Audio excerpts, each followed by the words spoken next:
Here I have LANDVO Rino4 Pro, and today I'm going to show you how to perform factory reset operation on this device. So first let's open settings, then you should go to the backup and reset, then select factory data reset, then select reset phone, then tap erase everything, and after that device will be restarted within a few minutes.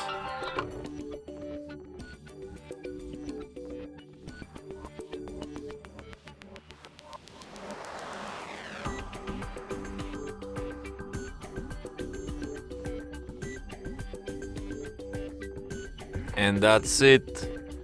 Thanks for watching. If you find this tutorial useful, don't forget to hit that like button and subscribe to our channel.